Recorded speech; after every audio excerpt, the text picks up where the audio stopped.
The curtain of water crashed down inches away from me as I flew closer to the plant growing at the back. It did match the illustration. The Elf King hadn't tried to trick me after all. Taking a quest from an elf was generally unwise, but in exchange for the pixie dust, the Elf King had promised to tell me why my father had come to the forest a few years ago. The father I'd never met. While my foster parents loved me unconditionally, the fact that my magical birth family were still out there and hadn't got in touch had been bothering me ever since I'd moved here. If I got hold of the glitter-tinted plant growing behind the falls, I'd get at least one answer about my past. I beat my fairy wings and hovered awkwardly in front of the falls, getting drenched in the process.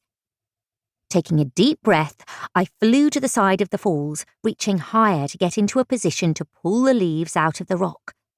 Grabbing them firmly in hand, I pulled hard. The leaves didn't move. I pulled again, putting all the strength I had into it, but the leaves clung fast. "I can help." Nathan leaned off the bank, reaching out with both hands. "I'll hold on to you while you pull." I let go of the leaves and flew back so he could reach me. Then I extended my arm and gripped the leaves again.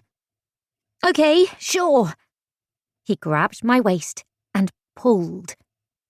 The leaves came free and I fell backwards into him, pulling both of us off the bank and into the water. A roaring torrent crashed over my head and I kicked to the surface, spitting out a mouthful of water.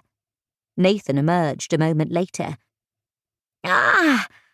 I pushed my sodden hair from my face, treading water.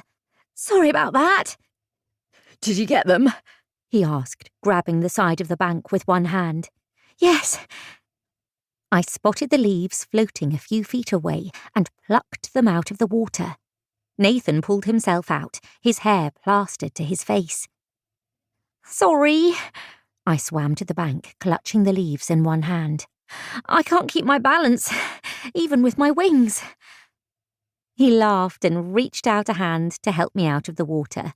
I took it, awkwardly climbed up the bank, and would have fallen onto my face if he hadn't caught my arm and kissed me.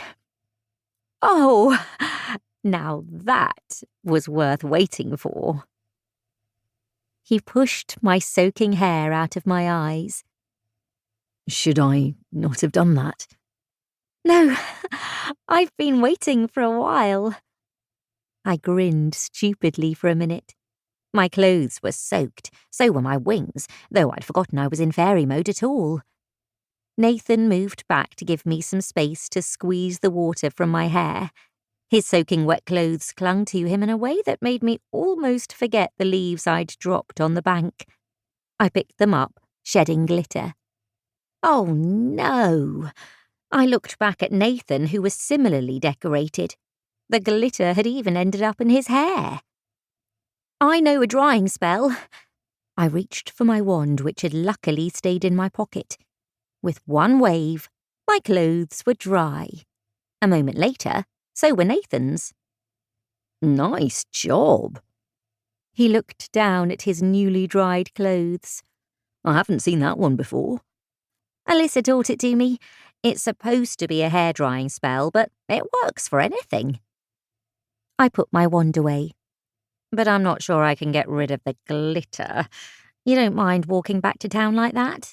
We shouldn't run into any hunters at least, but you should know you have pink glitter in your hair." He tilted his head. "I think I'll survive it. You got what you needed, right?" "Yeah. I'll hand it over to the Elf King first thing tomorrow." "You're back at work tomorrow?" I nodded.